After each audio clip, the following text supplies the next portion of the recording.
So I picked my title after Guy. It was homage to him, since he was the first evangelist, according to Guy.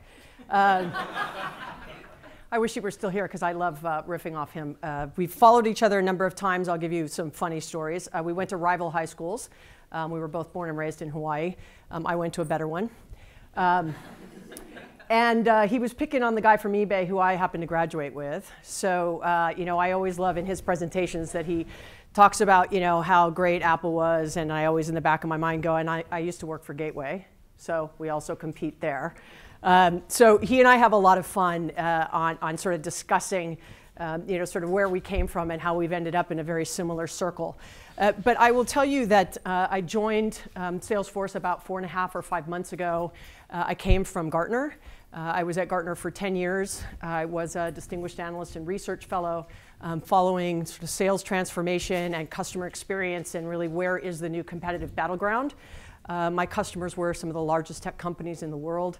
I never focused on the technology side. I really focused on sort of the people and the process and the systems and the culture side in how to drive growth through the organization. So when I joined Salesforce, my decision was really driven by a couple of reasons. One was I wanted to be at the center hotspot of where sales is. I consider myself a recovering seller. I feel like I'm on step 6.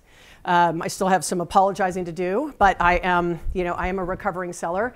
I bleed sales blood, so I wanted to go back to what I sort of grew up from a career perspective. I was on the analyst side, as I said, for 10 years, but I was a practicing sort of leader on the sales and marketing side. So I wanted to get back to the center, and I felt like Salesforce was that. The second thing was it was all about customer success. And today, I just don't think there's a company out there in our space, meaning sort of technology all in, that doesn't lead with technology that is built for the customer, right? And really driving what is the experience a customer is going to have with a particular brand. But more importantly, the customers, meaning the users, the sales reps, et cetera, the experience that they have with our technology. And then the third reason was really just because in many ways I had been evangelizing and trying to enchant and inspire audiences around the globe. I probably have done 300 or 400 keynotes in front of hundreds of thousands of people over time, and I realized that that was really where I wanted to be, and it was a way for me to sort of give back at this point in my career, right? What's a way that I can give back more broadly on sort of how people and companies can reimagine the way in which they engage with their customers and use technology and sort of the impact of all these things. So I was very happy to come and oblige and fly in this morning and give this presentation and know that it's not going to be a product pitch. If I do that, something's gone woefully wrong. But it's going to be really talking about sort of reimagining the way customer experience can drive growth in this sort of new battleground.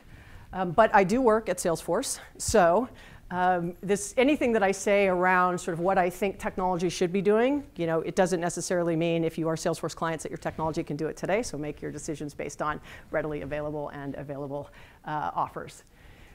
So with that said, I would like to start with this sort of statement, right? Increasingly, the experience is the product. And the more I sort of dig into this over the last 4.5 or 5 months, I feel sorry for every brand I engage with, because every time I have an experience with them, I want to tweet it, right? Like yesterday, I called Starwood. Is anybody in the audience from Starwood? I should have asked before I said that. Okay. Are you really? Okay. I was going to say. Oh. That was like the Guy form of the CEO was actually the one who said the software sucked.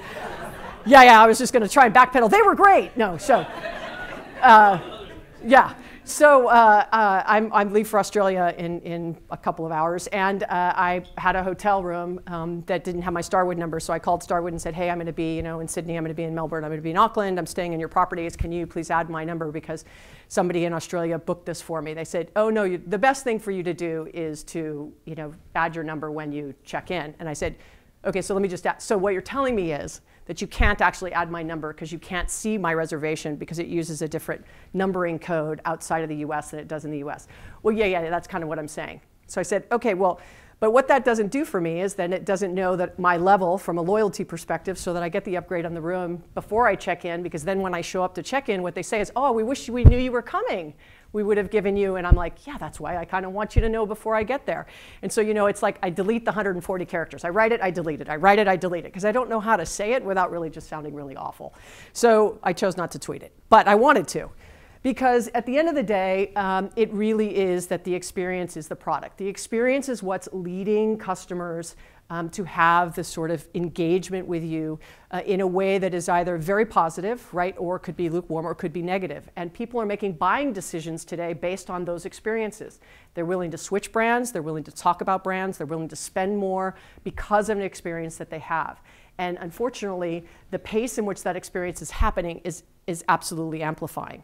So your ability to have a great experience or have a bad experience could be exponentially faster than it ever was before, right? The fact that I would have to, call up and talk to somebody, I wouldn't know if my reservation, it might take me 15 or 20 minutes, where this whole experience literally took me about 45 seconds. Now all of a sudden my reaction is, unfortunately, I'm probably 2 million points in at Starwood. It's like I'm 3 million points in at American Airlines. I'm 1 million points in at Marriott. I'm not going anywhere because why would I do that, right? So I sort of put up with just okay because I'm already so far committed to the brand. And making that switch, even though I would, if someone came to me and said, I will give you a better experience. Like if Richard Branson got on the floor and cleaned my shoes, I'd fly Virgin. Totally no problem, right? But Richard Branson's not going to get down on his knees to shine my shoes to have me fly Virgin anytime soon, I'm sure. But when I tweet American Airlines, whether it's a good or a bad experience now, they tweet me right back. Now, unfortunately, they've answered the call of being responsive from an experience perspective, but they absolutely add no value. The people who are tweeting back to me have no ability to make any decisions. So all they're doing is pushing me information that I could have found on my own. So I was flying back from London 6 or 7 months ago, and because of my status, I got moved up to first class. And so I'm in first class on this long haul, and I go to connect to wireless over the flight, and it was $29.95. And so I said, well, does my GoGo account work on this flight? Because I already have nope, because that's ground. This is satellite. It's $29.95. So I said, okay, so let me get this straight. I'm sitting in first class, and you're going to charge me $29.95. Had I bought the ticket, it would have been $7 or $8 grand. You're going to charge me $29.95 for wireless when I'm sitting first class. So I get online and I just I pay the $29.95 because I figure I'll get them to give me the credit back. So I tweeted out and I said, hey, just wondering, why is it I have to? Responds back and tells me, look on page 27 on American Way magazine. Like that was the response. Like just look in there, like we're very clear that you have to pay for wireless. And I replied back and I said, well, I didn't notice you guys charged me for the pillow and for the blanket and for the fact that I'm laying flat. Oh no, wait, you did. It's $7,000. So we're going back and forth on this banter on Twitter, right? And I have a number of followers, and American has a number of followers. And still, after that whole experience, no one came back to me and said, you know what, we're really sorry. Let us give you 10,000 miles, to make up for the $29.95. I got nothing. And I'm like, executive platinum for life. I'm 3.5 million miles in. I got nothing. Now, if I wasn't so committed, trust me, I would change. But they kind of have me at this point because I have, when I fly another airline, I'm in the back of the plane in the middle seat, and I fly too much to be like, that's not okay. So with that said, the experience becomes the product. I now tie my experience with American Airlines far more on those things than I do on the flight itself. Because the flight itself, you sort of come to learn of what the new normal is on that. So thinking about those little interactions that even if you've answered the social issue of your people responding to tweets in that way, if you don't empower them to do something when it's someone like that, like they didn't even look up to see who I was or anything. I'll give you the flip of it. There's a company called Visa HQ. And so they do when you're going into a country and you need a work visa. So it's an online service. I've used them, I don't know, probably 2 or 3 dozen times. This last time I used them to go into Australia, I get this tweet literally 24, 36 hours later, thanking me for my business to my Twitter handle. I, of course, quoted it, went back and said, now there's customer experience. 48 hours after getting it, what a great way to go, right? Then they came back to me and said, it means a lot to the team. We work hard and try to do this. Went back and forth. That was not what I had with American Airlines. Right? And now, does that get them goodwill from me? Of course I would use them. And now I talk about them. Now I talk about them to you. Now the next time you go, Visa HQ, great company. Right? Because the experience was good. And it was a $10 fee. It wasn't like they charged me a lot of money, where you think about the first class ticket. So how you use experience as your new product can make a difference in if you have okay products, you can overcome it. If you've got good products, you can overcome it. But if you have great products and a bad experience, that's not what you want people talking about. So this powerful combination of what's going on, I think that there's, I've been in the tech world, sold technology for almost 15 years, 10 years at Gartner, 25 years in. This is probably the most disruptive time I've seen around technology, probably over the last 10 years. It's just gotten more heightened, especially as we start to notice the way in which that technology is getting used. So the first thing I say is that speed, right? We need to get to the future before our customers do and welcome them when they arrive. So you've got to figure out, this is sort of the spin on the Wayne Gretzky, go where the puck is going, right? So where is it that you want your customers to be, and you want to be there before they get there and welcome them when they come. So if they're going to show up online, if they have an issue, that you're there welcoming them and being ready for it in the speed in which they want to work. Now, we can't be everywhere. We can't be, millisecond responsive. You just want to make sure that you're in the most frequent places that they are, and then understanding where you think that puck is going. And maybe not making the bet of one place, that you've got to think about that sort of cross-functionally across being in 2 or 3 places that they're going to be, and then learning from those interactions so that you can continue to be responsive from a speed perspective. The second is my company needs to exploit new capabilities from innovation. This is what drives me crazy, is when you engage with a brand and technically they could fix this problem. There is a way for them to fix this problem. Like my Starwood example, there's a way for them to fix the problem. Like you should just, I don't care if the numbering scheme is different. The fact that you just can't pull up a reservation in another country, I just don't care. I'm still staying at your property. It's part of the Starwood family. It's supposed to be this great big alliance. That's why you're in the in this organization. So why can't I have that? And so technology can solve that problem, or even the Seinfeld ad, which TV clip, which is still true today. 2 weeks ago in Orlando, went to get a car. Oh, sorry, we don't have the car you ordered. But I ordered it, and I reserved it. And this was 2 weeks ago. I had this whole conversation with the guy, right? And then I had a Salesforce hat on. He's like, oh, do you work for Salesforce? He's like, oh, I wish we used Salesforce, man. Look what we use, right? And like whips it around, and I'm like, I'll have someone call you, So here I am, drumming up business over at the Orlando ticket counter at Hertz at 12:30 in the morning. But ultimately, when technology can actually do better, why is it that we're not, right? It can be that the legacy systems are holding us back, but there's no reason why innovation can't happen in pockets.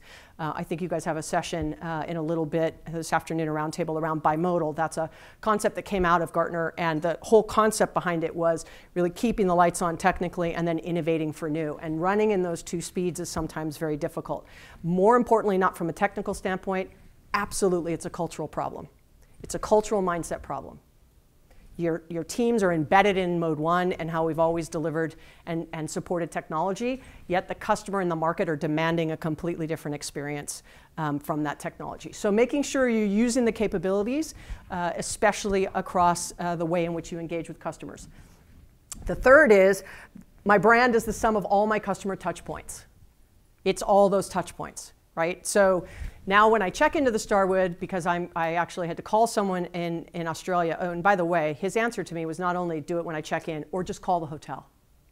That was his answer. So, okay, so I'm in the US, you want me to just call down to Australia and do this to 3 hotels. That was okay for you. Where what he could have said was, hold on, tell me which hotels, I'll call on your behalf and put your number in. That would have been a better experience. So even though technically the systems didn't talk to each other, he did not, why? Because he was probably measured on how many calls he takes in an hour. So he was doing what he was measured to do, not what was best interest from a customer perspective. So this brand is the sum of all those things. So now when I show up, because someone in Australia is going to put my number in, I'm going to get an upgrade, and I'll forget about the fact that I didn't have to do it. Because my experience now has been overwritten by the fact that I got the upgrade, I'm in a nicer room, or I got free Wi-Fi, or I got water, or I do all the things that you do in the Starwood program. So the brand is the sum, but you don't want to have that scale of justice go in the negative of experience versus the positive of experience. It's not possible that there are not going to be some speed bumps along the way where a customer may deal with a not so great rep, where that rep could have solved it. And then if they got caught by their manager and saying you didn't take as many calls, yes, but look I sent out my little surveys, and I'm getting much better customer satisfaction reviews at the end of my calls than people who are keeping on that call volume, because I'm doing what's best for the customer. So those are the 3 things, right? The speed in which you can do it, the technology which you use, and that enables you to be absolutely maniacal about the customer experience. So today's customer expects frictionless buying. So the example I like to give here is the fact that, as a consumer, we're all consumers. How many in our consumer lives do we buy things online as a consumer? I'm going to guess everyone's hands go up, right? And then in our business lives, how many of you think that the way in which we buy in our business lives is as easy as it is in our consumer lives? And there's the problem. The expectation on the consumer side has accelerated, right? The way in which we can do almost everything in our life is at the speed in which technology lets us. Yet in our business life, it is not seamless. So, I can order a Tesla for $100,000. I can order $1 million worth of compute, online. One of the founding principles of Salesforce that Mark Benioff says is he wanted to create this democratization of software similar to what happened with Amazon on the software side. And he's just like, how do I make it that seamless and frictionless? And so you have to think about your buyers of whatever it is you're selling are consumers as well as on the business side. So if you are B2C, that expectation bar is high. If you're B2C and B2B, you've got this challenge of how do you design for both?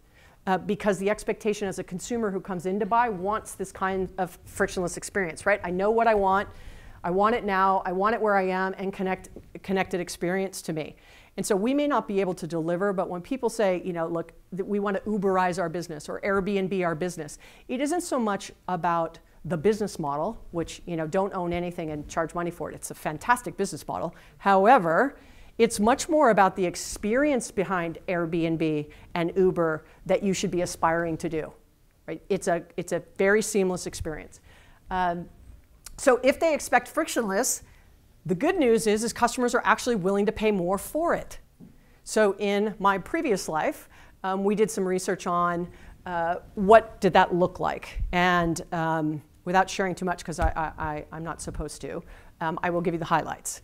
The highlights are that it had to be a significant percentage, some 15, 20% less expensive for someone to even go, well, if the experience is the same, then I'm willing to consider it. But if the experience is not as good, it doesn't matter to me how cheap you make it, right? Because it isn't about price. It is really about this experience that I have with the brand and my ability, especially if it's a core functionality and I need it to run my business. I'm not willing to do something less expensive just because I'm trying to save money.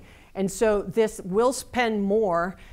There's probably many of us where we will spend more to stay someplace because of the experience. So it's fascinating that the Four Seasons, right, absolutely leads with customer experience. Staying at a Four Seasons is absolutely experience. You show up downstairs, they look at your bag tag on your bag, they call up your name, you show up to the front desk, they say, welcome, Ms. Bova, and you're kind of like, right, how did they know it was me?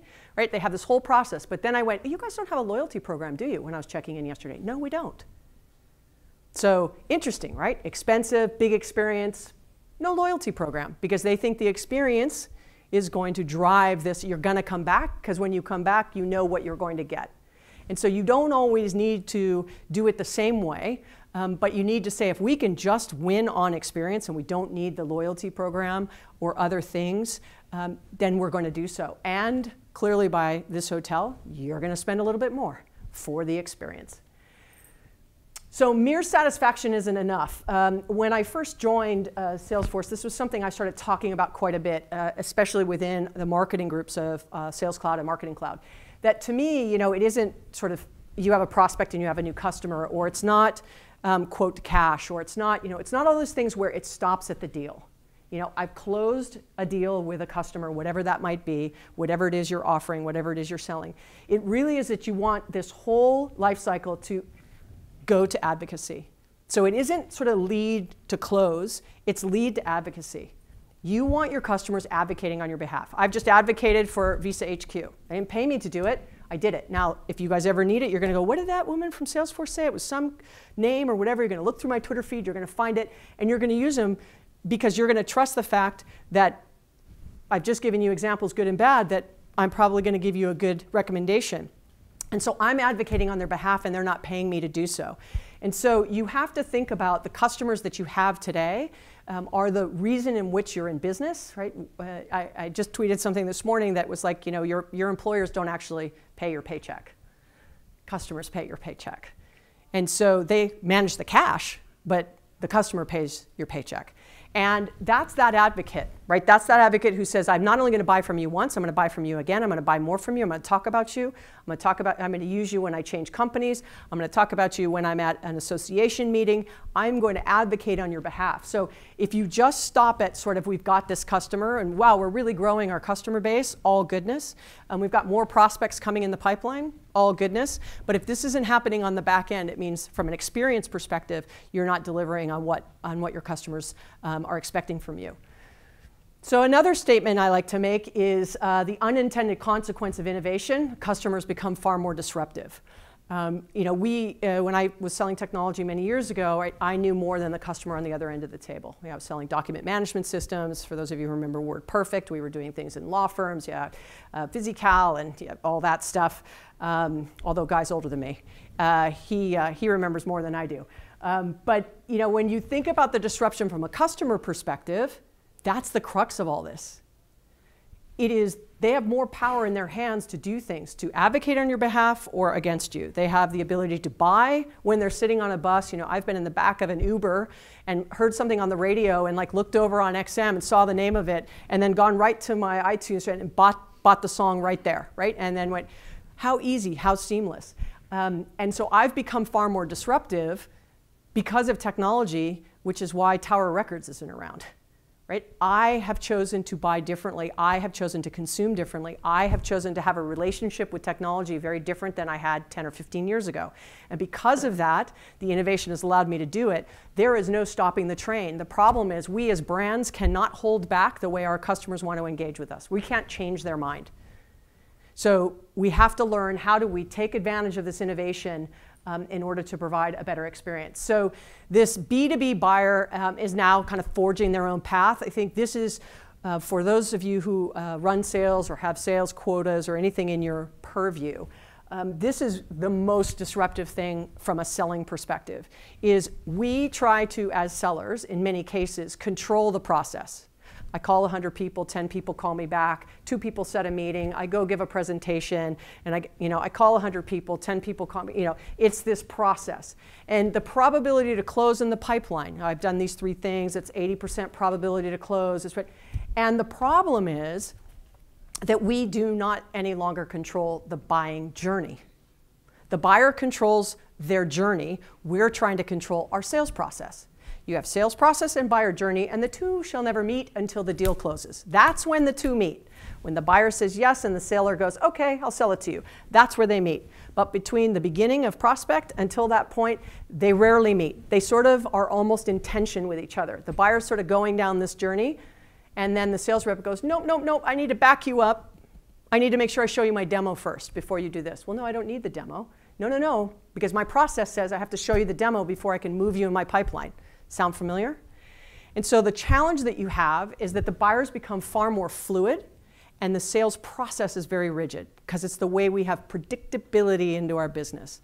It's the way in which we can manage our sales force because obviously revenue is what we all will live and breathe by, and whether it's quarterly or someplace like Salesforce that has quarters 12 times, ultimately at the end of the day, it's a matter of trying to bring these two things together where the buyer is forging their own path. So the way in which you manage the content, the information that you share, the way you engage them, the way you inspire them, whether you look at Gartner's research or others, everyone's talking about the buyer is much further down the journey than they have ever been in the past.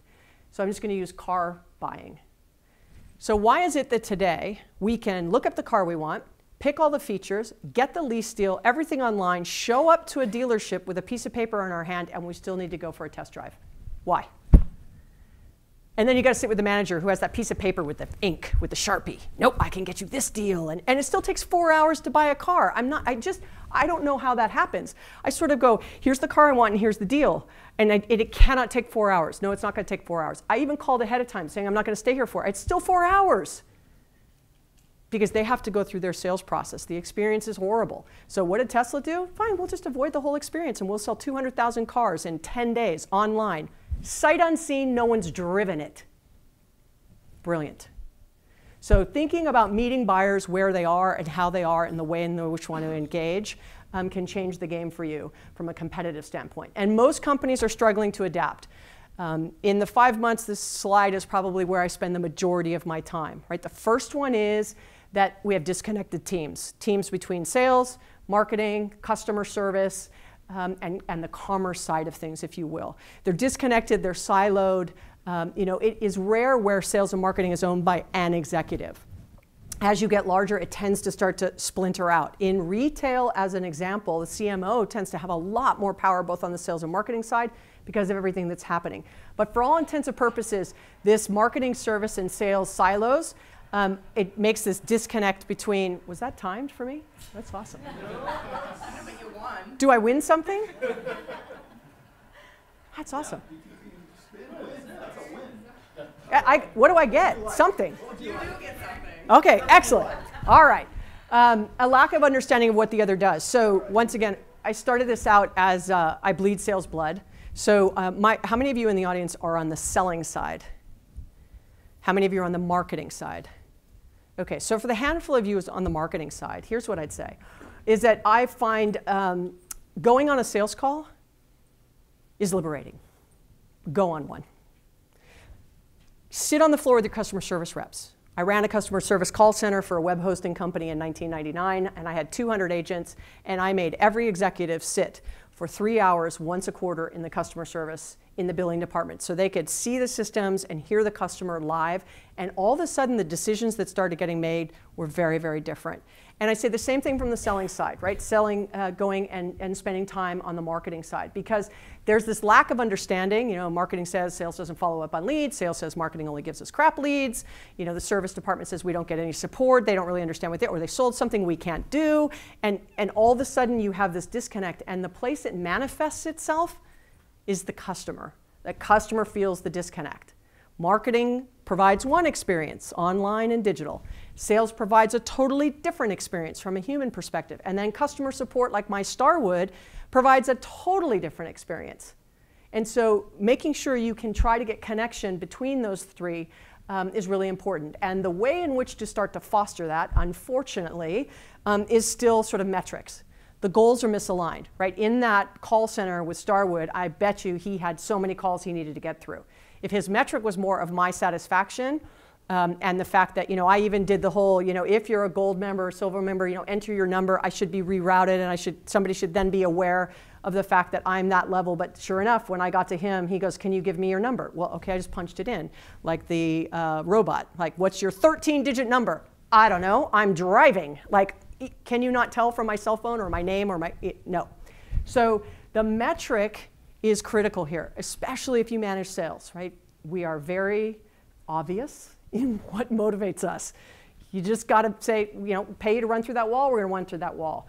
There's a subset of sales reps which will break from the metric in order to do what's best for the customer if they also can still hit their numbers, right? Otherwise, they're just not going to have a job. But the sales first measure of success is quota. Marketing is customer satisfaction, service is resolution. And so those are three different goals. And so how you align them is you need to either share the goals between the groups. Once again, you want the behavior to be if customers first, and if customers your true north, every decision needs to fall from there. And the next, I've said a couple of times, is this disconnected experience. Right? Marketing is focused on the buyer journey. We talk about mapping the buyer journey, figuring out where they are, how do we make it more engaging? But then sales is stuck in the process.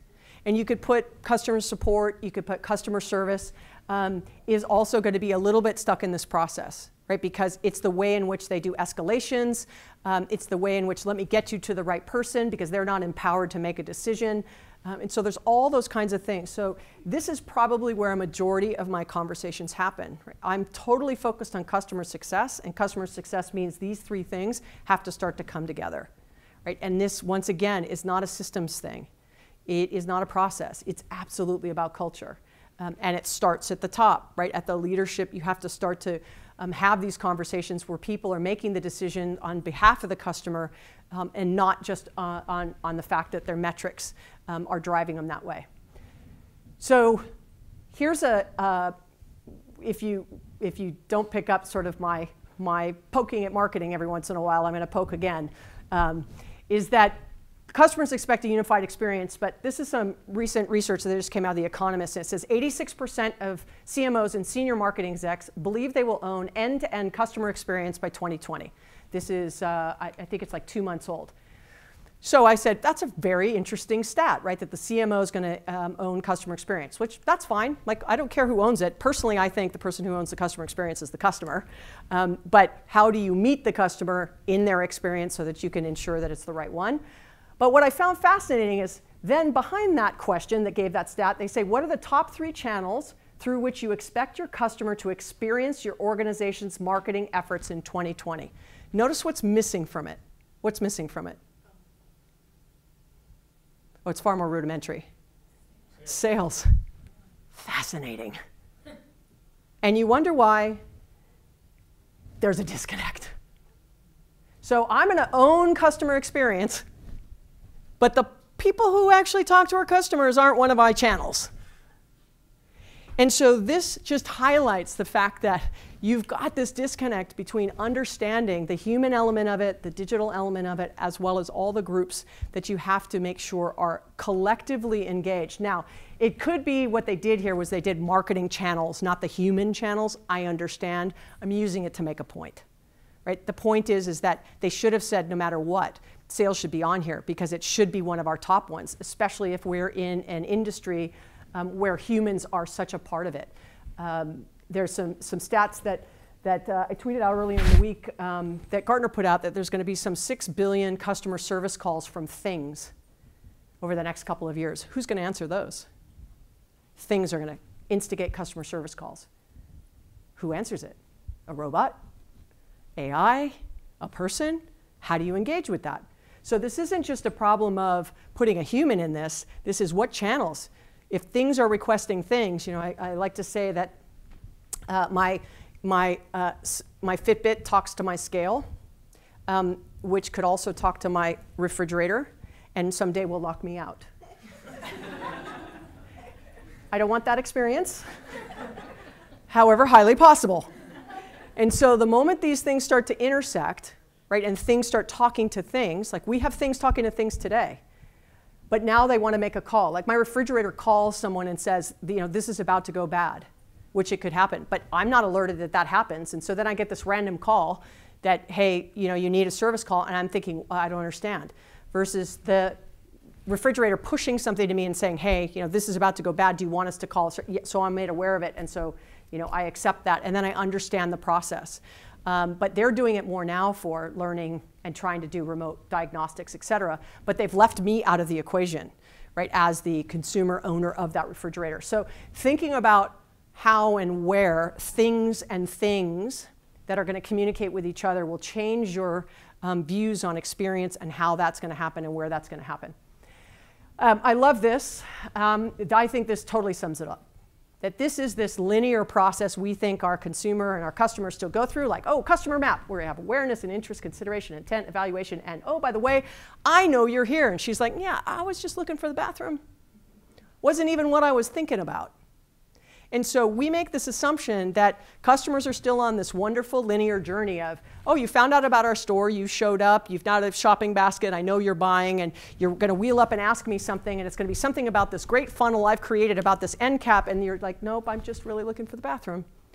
And so sometimes customers, while they may fall into a point in time that you consider a certain behavior from them, doesn't necessarily mean it's correct. And so really understanding the journey and journey mapping, you're going to have to use digital and technology in much different ways, and how you design that experience will have huge implications between that relationship between a consumer, and I use that as a broad statement, right? Whoever the buyer is, could be a thing, buying from another thing, right? I'm in a warehouse and I need, you know, 1,000 more widgets, and the machine orders 1,000 more widgets, and it, you know, from a data pool, it orders it and 1,000 more widgets show up and no human was involved. That's a transaction driven from thing to thing. What's the experience? That's all rules-based and AI-based and data-based. This is more human, but the intersection between those two things, there may have been a rep who used to sell those widgets before. Now what does that rep do? It's got to sell value, got to sell higher up into the chain. Are there things we could be doing different to optimize the purchase of those widgets? So thinking about making sure you're not only looking from the inside out about how you want to do business with your customers, you need to make sure you understand outside in how your customers want to do business with you. So how I sum up that statement I just made is customers are getting the exact experience that you intentionally or unintentionally designed for them. They absolutely are getting the experience. That Starwood experience was the intentional design to give me that experience of I'm not able to change an international because they've made a decision that the systems aren't going to talk to each other, or that he can't put me on hold and call the property. That was a decision that they made, so I got their unintentional or intentional experience. Or the tweet back from American Airlines. That's exactly the experience they intended, because that's what they told the person on the other end of that tweet, that just direct them to American Way magazine, right? Because that's all about training.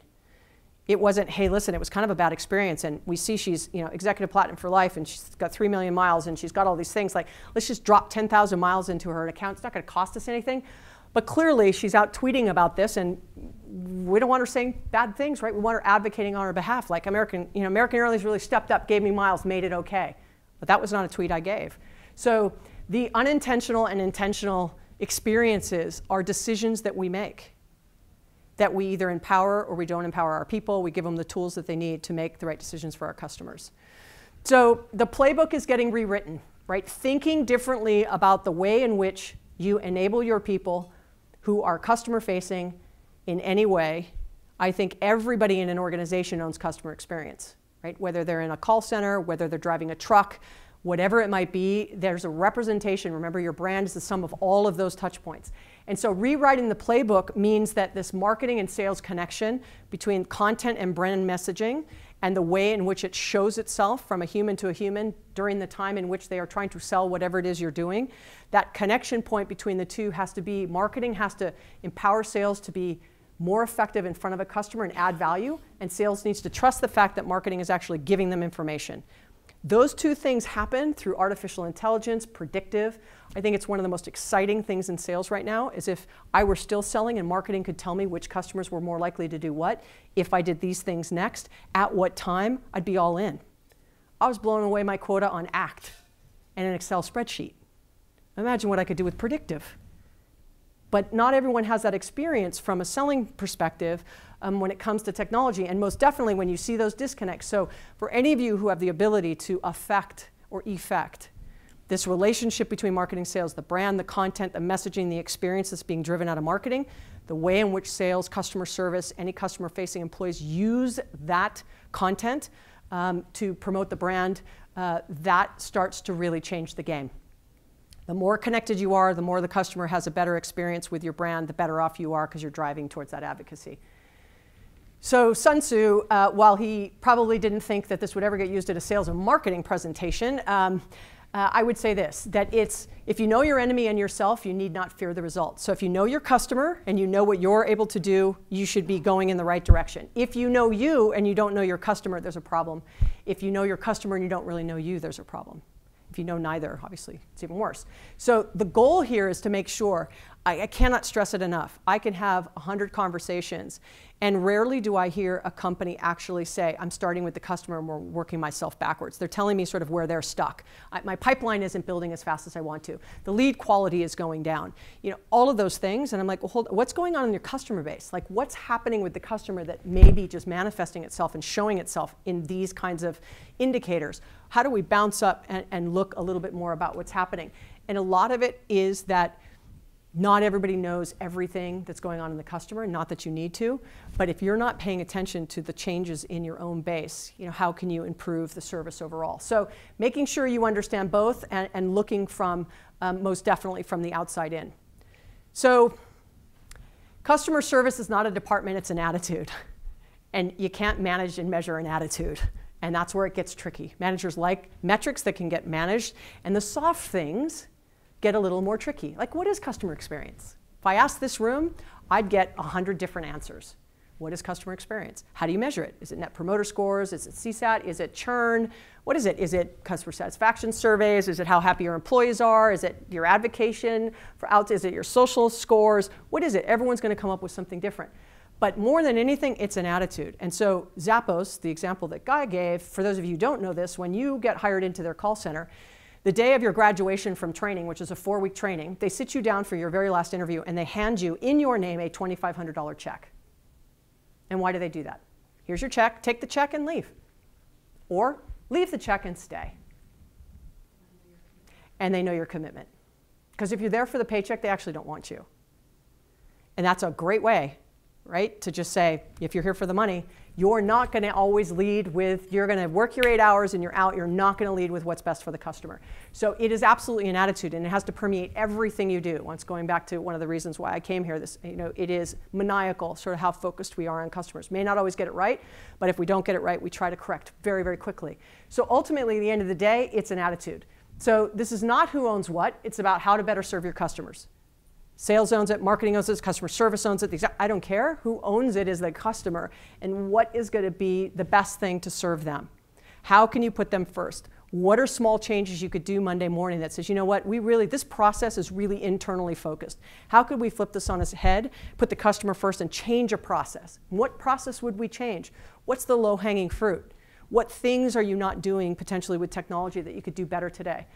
Next is establishing a customer-centric culture. Like, starting from the outside in is huge. Jeff Bezos does something in his meetings.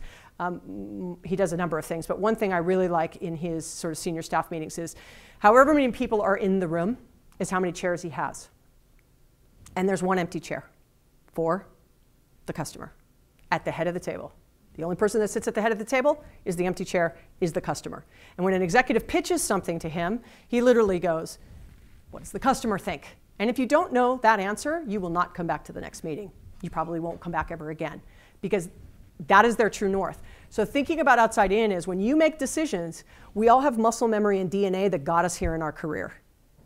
And I just got done saying that the market speed and technology, this consumerization of everything we do, the expectations, the bars are raising. What got us here isn't going to get us there, and that is an attitude and culture thing, and we have to start from the outside.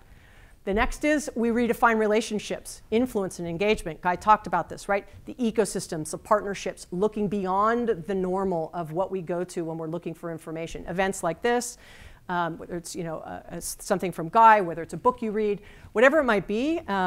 Another gentleman who went to my high school, Steve Case, who founded AOL, he has just written another, and clearly I don't know how I totally underachieved, because I've got eBay, AOL, and the President of the United States. I went to high school with him too. And here I am. My mom is so proud. So if you think about it, he just wrote a really great book, and it's called, I think it's called The Third Wave, and it's really about looking out to customers for your next innovation ideas and R&D, and collaborating with your customers to get information about what you should be investing in. So looking and redefining, if you think co-opetition, Salesforce having Satya Nadella on main stage at Dreamforce last year, having Chuck Robbins, who we're going to have this year. It's this ecosystem that can't get away from working with each other, or Apple doing a big deal with IBM. Right? Those are the kinds of things you start seeing because of this redefinition. Not about avoiding performance metrics. So for those of you sales leaders, I'm not trying to get you out of the daily calls and the revenue numbers. I'm trying to help you figure out what are the KPIs that foster the right behavior between teams so that they make the right decision, that he puts me on hold and calls the hotel on my behalf. Trust me, he probably wanted to, but he knew that that was something he couldn't do. I mean, I'm going to go with that story. I'm going to go with that he's going to do yes, right? He's not going to be the no guy, like Guy said.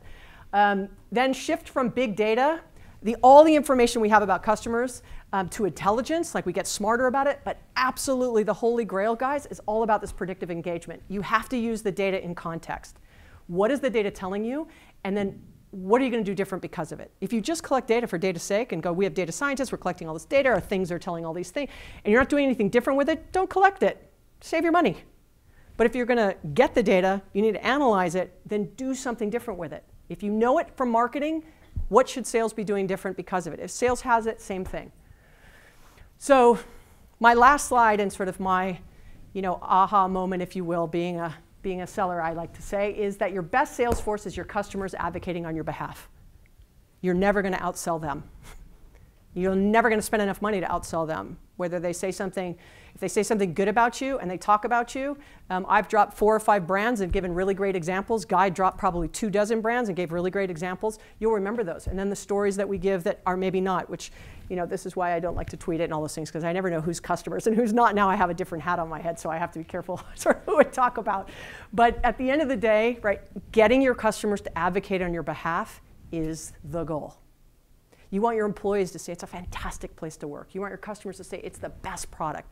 They did everything they could do for us, and when we were down and out in the 11th hour and the Super Bowl ad ran and we were about to crash, they came and they saved the day. That's where customers want to go. They want to swarm to that soccer ball that is all about them. So with that, I think that's it for me. I don't know if we have time for questions. Oh, okay. See if I can get any. But you know, at the end of the day, I would just say to you that I think being at this conference shows that you're committed towards how can we be better around customer experience. And I think if you start to put that as the next competitive differentiator is actually going to be this. And how do you start to raise above the fray?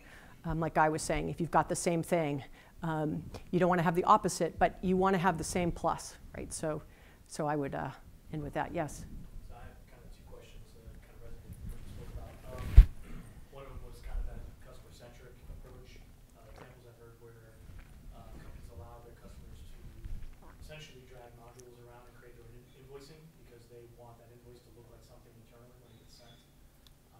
How do you go about finding and allowing the customer to truly kind of define where your business goes in the forefront versus saying, well, I think I know about them. You know, what's the most effective way in your experience? And then I guess the second question would be to your example. It sounds like something stupid happened. Right? It was ignorance, and they very well easily could have, called ahead for you. How would you capture that as a sales process and say, this occurred? Is it through the tweets, following and having somebody in charge of following? Your mentions in the tweet sphere, or what would you do there? So on the first one, I am fully aware of the fact that we can't chase all the mice, right? You can't chase everything a customer wants you to do.